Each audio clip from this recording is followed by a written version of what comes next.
Okay. So let us start first. Current, electricity. So these are the topics. Okay. Electric current, conventional current, drift velocity of electrons, current density, Ohm's law, then resistance, resistivity, conductance, conductivity, and also some parameters like temperature dependence of resistance, color code sometimes. Okay, but most important like series and parallel combinations, EMF and potential difference, internal resistance, and cells also having series and parallel combination. So first thing that we should understand, what is the basic difference between static electricity and current electricity, because the first two chapters are there for static electricity. So the difference between static electricity and current electricity, what is the basic difference? If you see the difference, static electricity refers to, like, stationary accumulation of station. Charges accumulated on a surface or stationary charges. Yes. And But yes, sir. current electricity means flow of charges, And correct? yes, sir. Through conductors. Okay. And now static electricity is actually generated by friction, or the contact of two, like friction between two surfaces, like that. Okay. So what basically eventually leads to imbalance of the charges. That means if you have a glass, another silk, and you rub one each other, so what will happen? Electron, the the loosely bonded electrons will get basically transferred to other part of, like if it is from that, two objects are there, so एक object से दूसरा object में चला जाएगा. So when it transferred from an object to another object, electron अगर एक object से दूसरा object में जाएगा, जहां से गया उसका पॉजिटिविटी हो गया, और जहां जिस पे गया उसमें नेगेटिविटी हो गया. Okay, so that is what happening in case of static electricity. Whereas in current electricity, that is a controlled flow of charges. Generally we provide a power source like battery. Okay.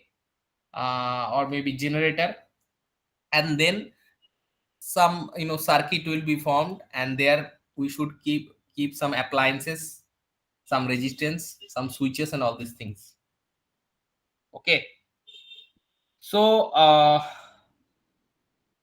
what happen, if you generally understand what is actually the conventional current and what is actually the flow of electron. So we know the conventional current is against the flow of electron, that we will basically discuss here. Okay. Now see the next part of it. First, electric current. The electric current is defined as the charge flowing through any section of the conductor in 1 second, in unit time. So we know that is I is equal to Q by T. Q is the charge, T is the time. Okay, so I is equal to Q by T. Now if you understand that this Q by T, now the thing is that if I want to get a form of in a differential form, then what I should write? हम लोग क्या लिखेंगे उसमें? I is equal to dq by dt, क्योंकि छोटा सा charge variation per unit very small time interval में जो होगा, दैट इज करंट का डेरिवेटिव फॉर्म में हम लोग उसको लिख सकते हैं कि I is equal to dq by dt. Okay. अभी हम लोग देखेंगे, if we keep Y axis में करंट को रखेंगे, एक्स एक्सिस में टाइम को रखेंगे, तो कैसे बनेगा उसका. ऐसा टाइप का अगर रहेगा, ऐसा टाइप का रहेगा, मतलब कि टाइम के हिसाब से करंट का कुछ चेंजेस नहीं हुआ, तो you can keep it is a steady current. That steady means like in fluid, steady flow. Steady flow means the flow doesn't change with the time. So steady current means this doesn't change or vary with the time. Okay. Now here you see O to B it is, and O to C also. So these two are actually varying current. Somewhere you can have a steep increase, like it is gradually increasing. Sometimes it is, non-uniformly it get increased or decreased. Sometimes the variation will be like that. Okay. And here you see in the D case, this alternating current whose magnitude varies continuously and direction changes periodically. Because you see the magnitude, how the magnitude varies continuously. If you see this case, how the magnitude varies continuously in this case. You see from the origin, okay, from the origin, once it get up, in positive side, and then again in negative side, alternatively. Okay, so basically it changes the magnitude as well as the direction also. And periodically, what is the period here? At a certain interval of time, like, it has some gap. So we know from 0 to this position, after that here, like that, it will have a, gradual, change. It will change with the time period. Okay. So like, the time period, what is the basic concept of the time period? In wave, we know the concept. Suppose if you have this type of time axis, and here the current is there, so we can say, like, it will have some time period of, like, you know sometimes it is pi by 2, and here it is pi. After that it is 3 pi by 2, and then it is 2 pi, like that. So it will have the variation like this. Okay.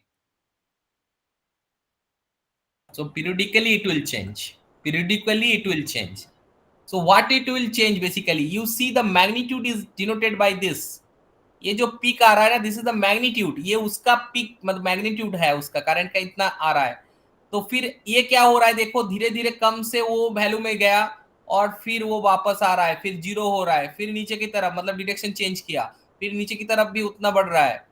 तो actually क्या हो रहा है, magnitude change हो रहा है time के साथ साथ, और डायरेक्शन भी चेंज हुआ एक टाइम पीरियड के बाद, जैसे पाई के बाद वो चेंज किया direction. So both the things are actually happening over there.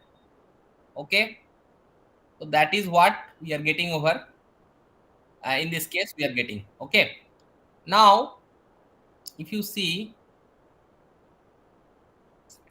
Sir एक बार ग्राफ दिखाइए ना, हाँ, ग्राफ वाला, लास्ट वाला, नहीं ये वाला ग्राफ, लास्ट पेज पे जो था। ओ लास्ट पेज में जो ग्राफ था, एक सेकेंड।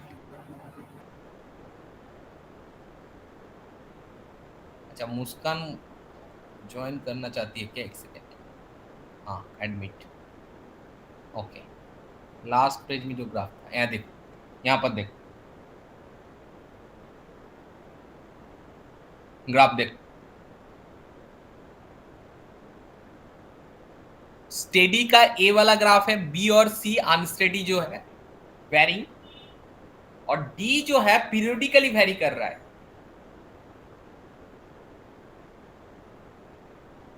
ठीक है सर।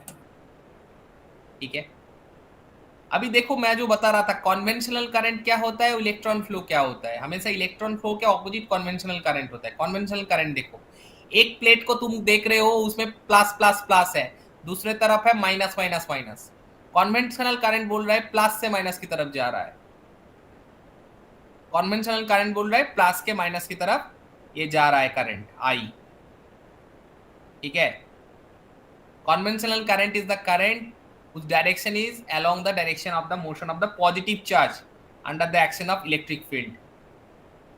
इलेक्ट्रिक फील्ड के एक्शन में पॉजिटिव चार्ज के जो डायरेक्शन होगा, उस डायरेक्शन में हम लोग कन्वेंशनल करंट को पकड़ते हैं, लेकिन जो इलेक्ट्रॉन फ्लो होगा उसका अगेंस्ट होगा।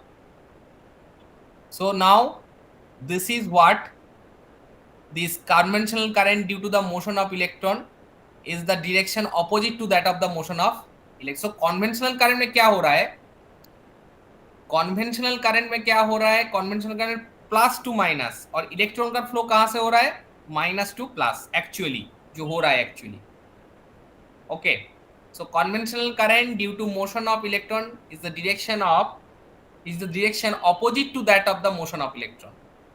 तो तुम बता सकते हो क्यों इलेक्ट्रॉन के मोशन के लिए कॉन्वेंशनल करंट का मोशन हो रहा है? Because when you apply some amount of electric field, तो इलेक्ट्रॉन तो मूव करेगा, लेकिन इलेक्ट्रॉन माइनस से प्लस की तरफ जाएगा, लेकिन कॉन्वेंशनल करंट प्लस से माइनस की तरफ आएगा। करेक्ट? इतना पता चला? हाँ सर। आर्यमान,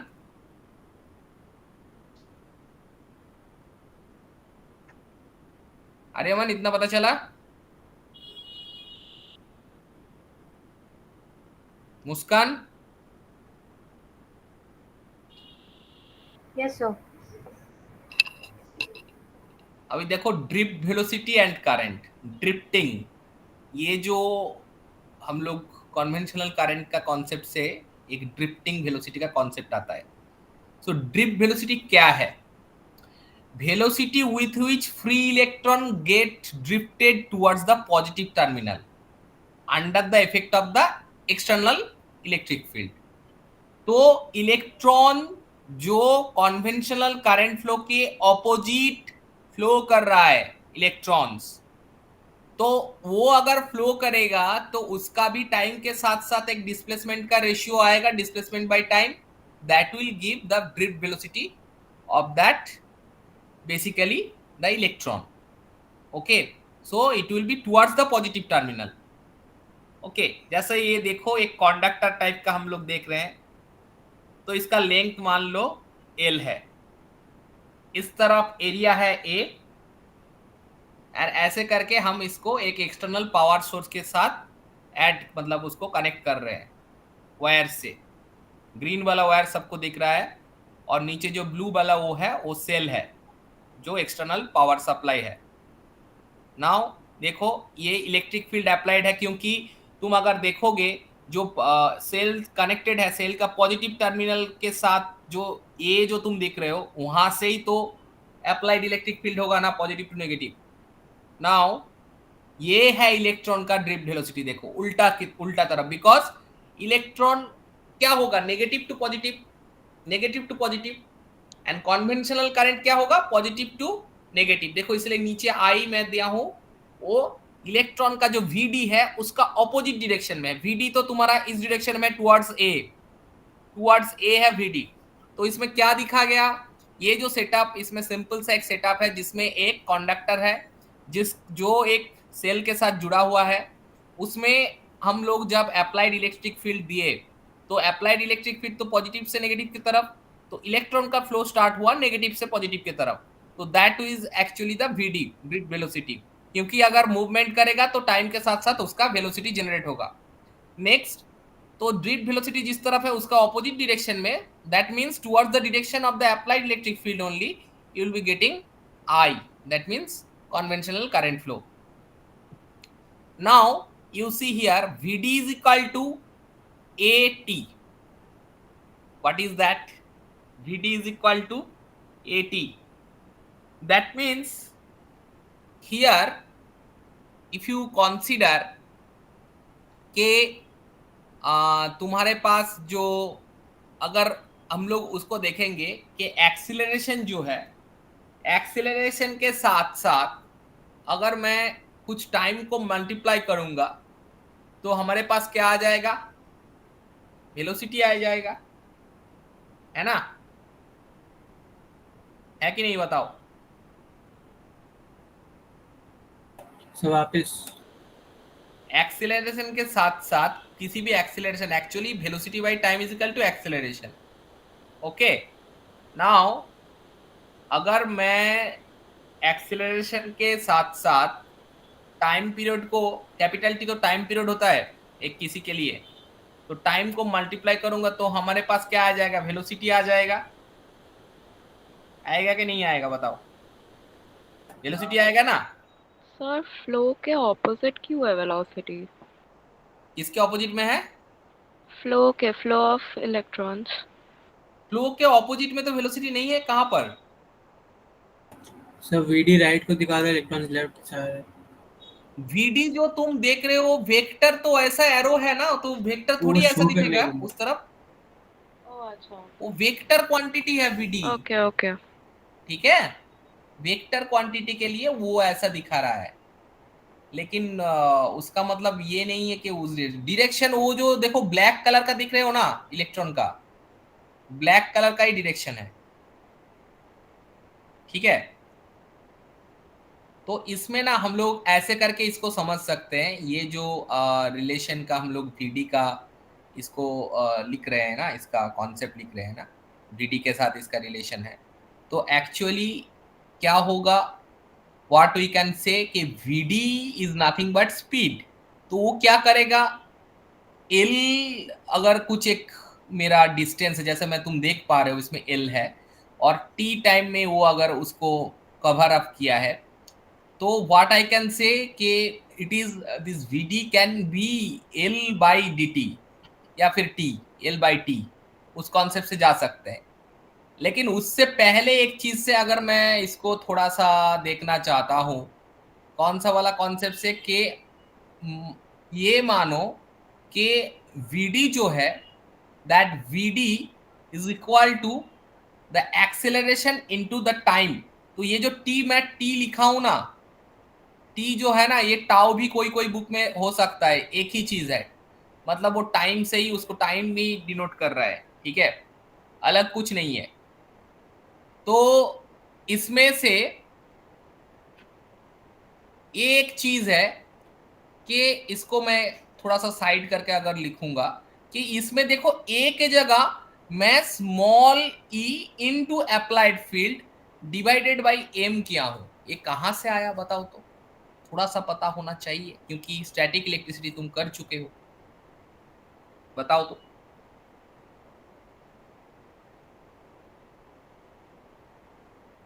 सर थोड़ा सा यहाँ बता पे पाओ। जो E है वो चार्ज है ना, स्मॉल E जो है. कौन सा? ये स्मॉल ई, स्मॉल ई जो है, हाँ. ये अगर देखो ई कैपिटल ई जो है इलेक्ट्रिक फील्ड है, तो इलेक्ट्रिक फील्ड के साथ फोर्स का क्या रिलेशन है बताओ? इलेक्ट्रिक फील्ड के साथ फोर्स का क्या रिलेशन है बताओ? F is equal to EQ. हाँ, that E means by. M A, correct, Yes, sir. M A. So मैं थोड़ा सा इसको वो बोर्ड में दिखा रहा हूँ, एक सेकेंड, इसको रिलेशन को थोड़ा सा बोर्ड में दिखा रहा हूँ, यही कॉन्सेप्ट को जो इधर ड्रॉ किया है उसी को मैं थोड़ा सा बोर्ड में दिखा रहा हूँ। क्या कॉन्सेप्ट है, एक मेरे पास एक कंडक्टर है जो कॉन्सेप्ट है उसमें, और ऐसे करके मैं उसको चार्ज मतलब एक आउटर सोर्स के साथ ऐसा किया हूँ। आफ्टर दैट ये प्लस है, this is plus, this is minus, so we know कि जो इलेक्ट्रॉन है इस तरफ आएगा। सो ड्रिफ्ट वेलोसिटी मेरा इस तरफ है, actually drift velocity is like this. Now the condition says like we know F is equal to, we know F is equal to ma normally Newtonian force, और static electricity में हमको क्या पता था, F is equal to Q into E, yes or no, correct? Q into E, तो Q को इधर जो शायद भूमिका ने बताई थी उस टाइम में, E स्मॉल ई से हम लोग कर रहे हैं चार्ज, इलेक्ट्रॉन का चार्ज, एक इलेक्ट्रॉन का चार्ज, तो हम लोग इसको ma is equal to QE लिख सकते हैं क्या नहीं लिख सकते, बताओ बताओ, हेलो हेलो। हाँ सर। Yes. तो लिख इस भी रहे जगह हैं। में हम लोग क्या करेंगे, ए को लिखेंगे क्यू ई बाई एम, और क्यू के जगह हम लोग लिखेंगे माइनस ई, क्योंकि इलेक्ट्रॉन का चार्ज माइनस ई है ना, तो इसलिए उसको हम लोग वैसे करके लिख रहे थे। ठीक है, वैसे करके वो आ रहा था, और हम क्या करेंगे, जो उधर लिखा था जो वीडी है, ड्रिफ्ट वेलोसिटी है, that can be equated with acceleration into tau, या फिर टाइम टी भी लिख सकते हैं, कैपिटल टी, क्योंकि टाइम पीरियड जो है। नाउ एक्सेलरेशन के जगह वो चीज हम लोग लिख देंगे, that is the equation for the drift velocity. Equation for the drift velocity. Correct? And now this is the relation between drift velocity and relaxation time. Drift velocity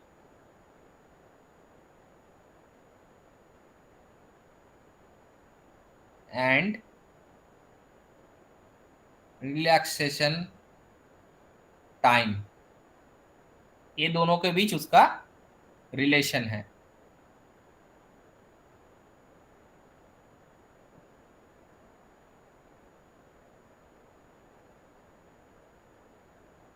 तो तुम बता सकते हो कि ये जो मैं रिलैक्सेशन टाइम बताया क्या है. एक्चुअली जब ये जो टाउ या फिर टी है ना, ये क्या है ना, फ्री इलेक्ट्रॉन का मतलब विद इन द कंडक्टर जब ये मूव करेगा तो ये कॉलिशन करेगा, मतलब एक इलेक्ट्रॉन दूसरे इलेक्ट्रॉन के साथ कॉलिशन करेगा. तो दो इलेक्ट्रॉन का जो कॉलिशन मतलब लगातार दो कॉलिशन के बीच का जो टाइम है, that is known age relaxation time. That is known age relaxation time. क्योंकि जो इलेक्ट्रिक करंट और रेजिस्टेंस का कॉन्सेप्ट है ये रिलैक्सेशन टाइम से आता है, क्योंकि ये कोलिशन बिहेवियर से हमारा आता है ना. समझ में आया? क्योंकि जब ये मूव कर रहा था, इलेक्ट्रॉन जैसे जैसे मूव कर रहा था ना, ये अपने आप के साथ एक इलेक्ट्रॉन दूसरे इलेक्ट्रॉन के साथ कोलिशन करेगा. नाउ ये कोलिशन ऐसा रहता है कि कंसेक्यूटिवली चलता रहता है. तो एक बार कोलाइड किया, उसके बाद एक कोलाइड किया, किसी दो कोलिशन कंसेक्यूटिव दो कोलिशन के बीच का टाइम को हम लोग बोलेंगे रिलैक्सेशन टाइम. टाउ या फिर टी से डिनोट करेंगे. तो दो कोलिशन के बीच, समझ जाओ बात को, दो कोलिशन के बीच अगर टाइम को रिलैक्सेशन टाइम बोल रहे हैं, उसको सीधे तरीके से एक चीज बता सकते हैं कि it is the minimum time या फिर एवरेज टाइम जिस टाइम में किसी इलेक्ट्रॉन किसी के साथ कोलाइड नहीं कर रहा है, क्योंकि दो कोलिशन के बीच का टाइम है ना, है कि नहीं बताओ? तो क्योंकि वो उस टाइम में किसी के साथ कोलाइड नहीं कर रहा है, वो थोड़ा रिलैक्स चल रहा है, इसलिए उसको रिलैक्सेशन टाइम बोलते हैं. आया? हाँ सर.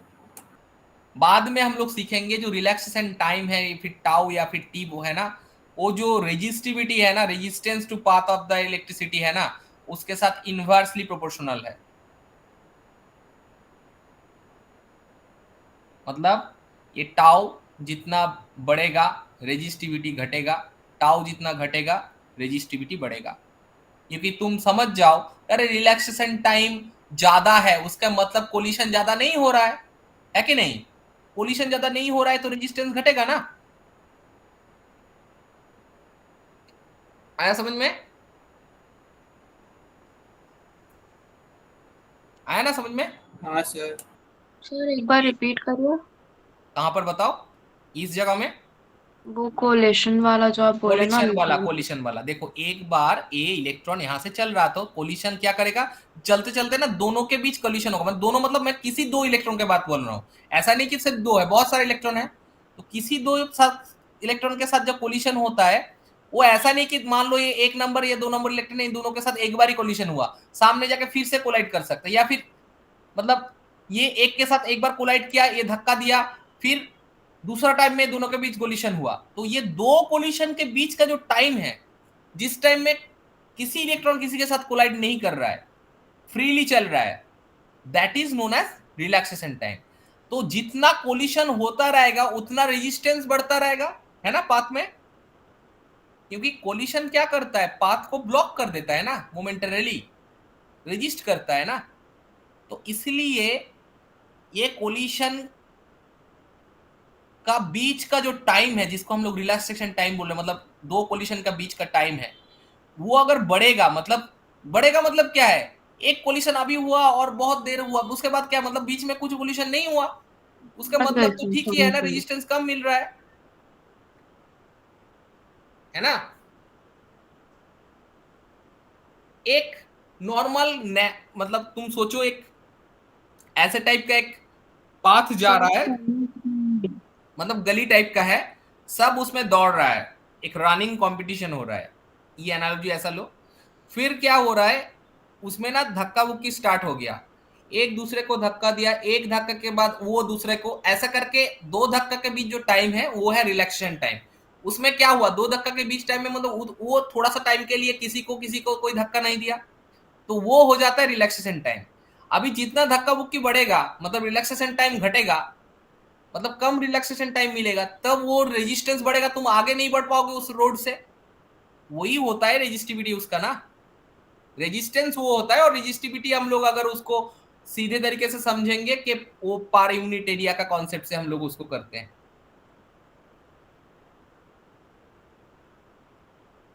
ठीक है कि नहीं, बताओ।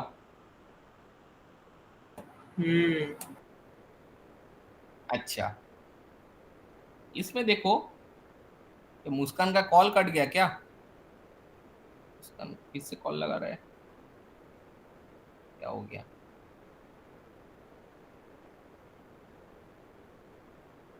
एक सेकंड।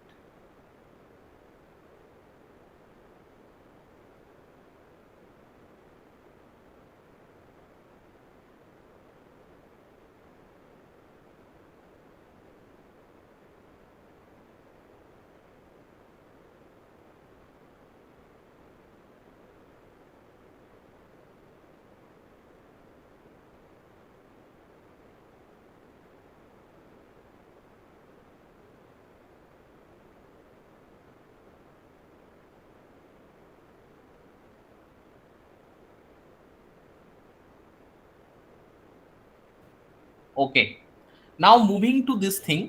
देखो ई स्मॉल ई तो चार्ज, इलेक्ट्रॉन का चार्ज था, कैपिटल ई था वो तुम्हारा जो फील्ड है डिवाइडेड बाई एम। तो वो कैसे N E A by V, N E A into V D हो गया। I is equal to N E A by V D कैसे हो गया, मतलब हम वी डी का ऐसा किए थे, लेकिन I is equal to N E, मतलब एन मतलब एन नंबर ऑफ इलेक्ट्रॉन है, N E A into V D कैसे हो गया।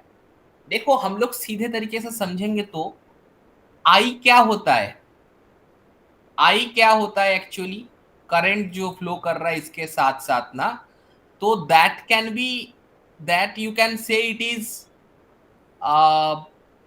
Simply Q by T, normal concept से, है ना। लेकिन ये हम लोग अगर इलेक्ट्रॉन, हम लोग अगर ऐसा सोच ले कि N number of electron flow कर रहा है किसी कंडक्टर के अंदर से जिसका क्रॉस सेक्शनल एरिया है कैपिटल ए, जिसका क्रॉस सेक्शनल एरिया है capital A, N number of electron और charge carrier are actually flowing through the unit volume, जिसका क्रॉस सेक्शन एरिया है capital A. Now then and the drift velocity of the electron is actually vd, then I can say I is equal to n e v d, I is equal to n e v d। कैसे, क्योंकि current जो है, अगर इसको सही से समझना है, देखो मैं बोर्ड में दिखा रहा हूं, इस चीज बहुत ही इजी कॉन्सेप्ट है इसका। करंट जो है, करंट क्या है, I is equal to charge, इसमें हम लोग ऐसे करके कर सकते हैं, चार्ज बाय टाइम। नाउ ये जो चार्ज है ना, ये जो चार्ज है, ये यहां पर कैसे चार्ज होगा, क्योंकि तुमको ये समझना है इसमें हम लोगों को टोटल चार्ज लेके काम करना है, मतलब एक वॉल्यूम के अंदर कितना चार्ज है। तो देखो अगर n नंबर ऑफ इलेक्ट्रॉन है तो पहले तो n ही कर दो, और वो वॉल्यूम को अगर समझना है तो एरिया कितना था कैपिटल ए और लेंथ एल हो गया divided by T. Now easily तुम एल बाई टी को वी डी लिख दो, so here you can say any A V D, correct. आया समझ में, आया क्या नहीं आया बताओ।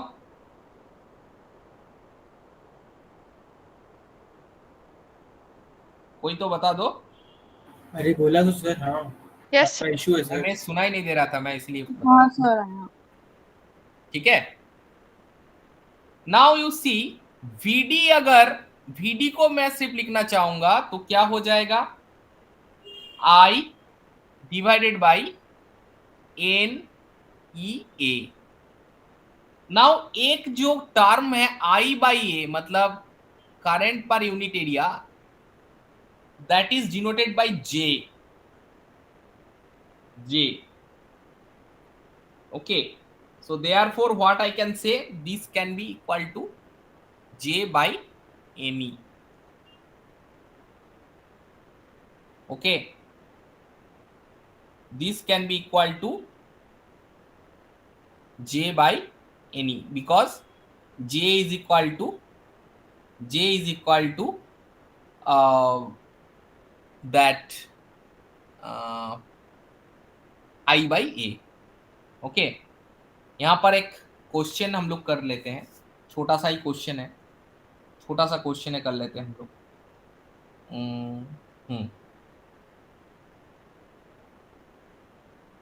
देखो क्या है क्वेश्चन बताया गया है।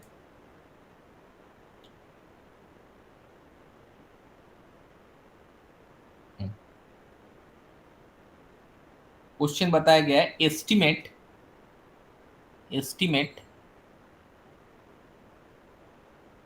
the average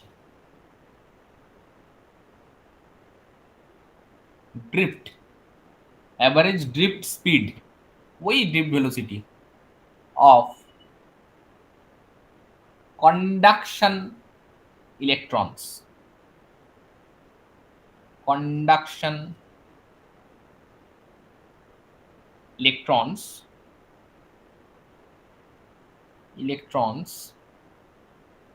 in a copper wire,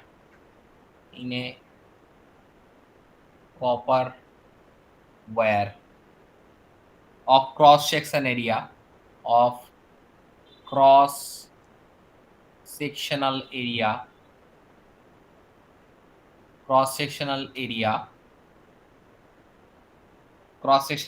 कितना है 1.0 into 10 to the power minus 7, 1.0 into 10 to the power minus 7 इतना metre square, carrying a current of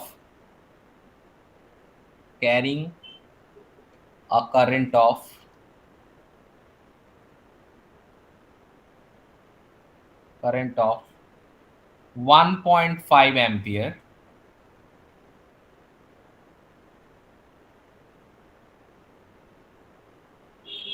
assume that each copper atom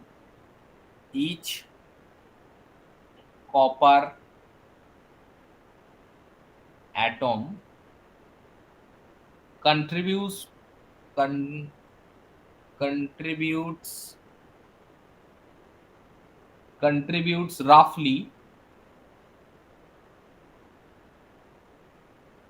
roughly 1 conduction electron।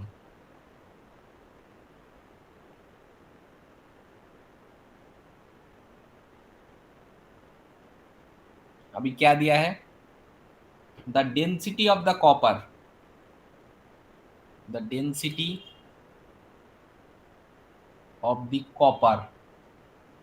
वो दे दिया है, and that is equal to 9 into 10 to the power 3 kg per meter cube, and its atomic mass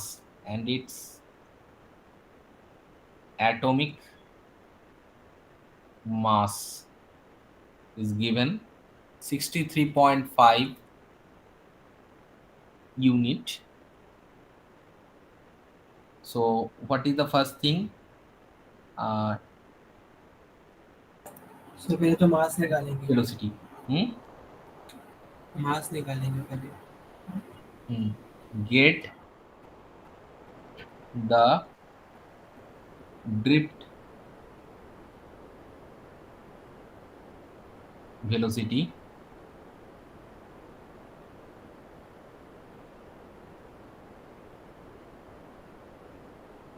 और क्या बताया, यही है drift velocity. जिट velocity हमें चाहिए, तो हम लोग किसको इस्तेमाल करेंगे, किसका इस्तेमाल करेंगे? हमारे पास क्या क्या है, क्या क्या गिवन है? हमारे पास एरिया गिवन है ना? हमारे पास we know about area, cross sectional area, we know I, current flowing, and also we know length. uh, no, we don't know length, we know only the density, rho, kg per meter cube.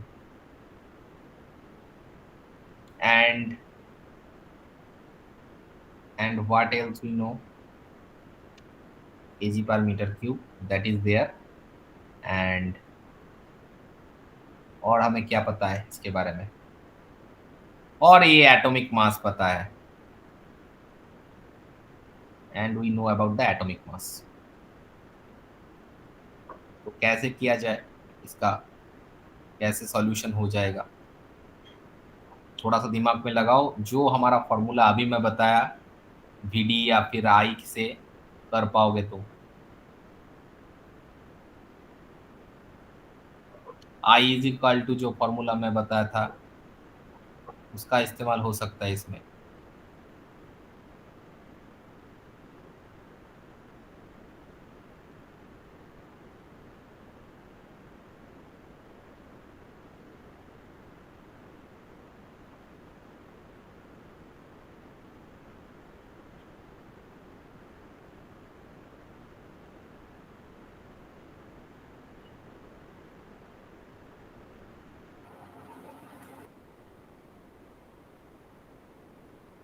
देखो, atomic mass जो 63.5 unit बताया गया है उसका मतलब